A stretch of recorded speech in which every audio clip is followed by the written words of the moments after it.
Куманово е најголемата општина во државата. Се наоѓа на 45 минути возење од Скопје, а на влезот ќе ве пречека еден нетипичен знак.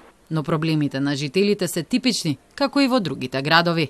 Една од работите што најмногу им смета е сметот, но дел од нив признаваат дека затоа вина сносат и самите тие, бидејќи не се грижат доволно за животната средина. Навеќе малку сметот.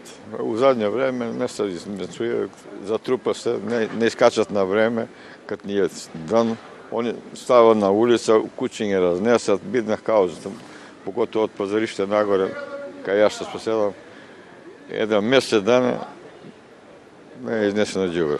Нетње со силом, со малку, имаше еден човек дојде, и он го реши работа, иначе беше што сме дела улица, не може деца да преде у школа, иде натам нами. Тоа е недостаток, али...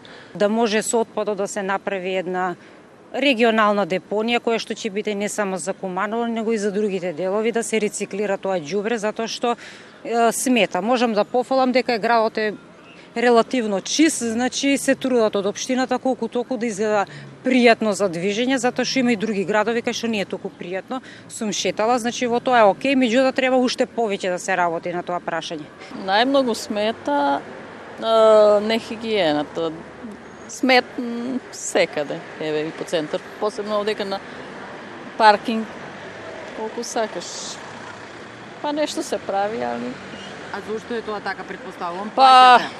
Плаќаме, секој плаќа, а и до граѓаните е малку. Некои од жителите се жалат на инфраструктурата. Улиците се тесни и имаат дупки, а паркензи нема доволно. Но дел од кумановците повторно се самокритични и велат дека понекогаш безпотребно се користат автомобилите и непрописно се паркираат. Па улиците се нека многу се оштетени, многу. Па улиците се многу ископани, тесни се улиците. Паркинг плацеви се многу малку. За некои пак помалите проблеми, како недостигот на јавни тоалети, се сепак големи.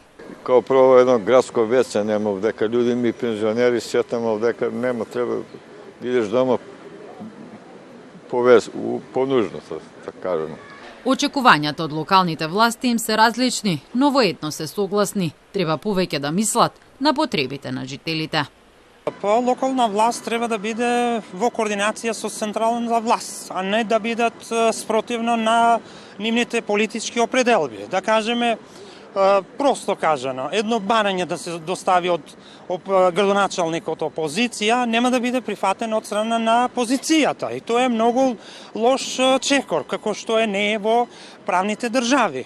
Нешто се исполнува, нешто не се исполнува. Значи тоа секогаш било и ќе биде и ќе продолжи да биде. Значи релативно се окей, значи не сакам некого да критикувам сега јавно, меѓутоа треба да се работи пошто сме мултикултурно место, значи тоа е проблемот. Треба сите заедно да седнат и да се помират меѓу себе и да најдат заеднички јазик и за луѓето да се мисли. Еве со години се едно исто, кој да дојде, сега овој градоначалник малку нешто прави, изменува. Чим си дојде кампања, заврши си кампања, седни си на столче и више не го интересира за град и за некога по такој што треба. Куманово се покажа како неопасна зона, а во него се задржавме онолку колку што ни беше потребно. Африканската свинска чума одамна ја нема, но остануваат другите предизвици за општината, кои ќе треба да се решаваат по локалните избори.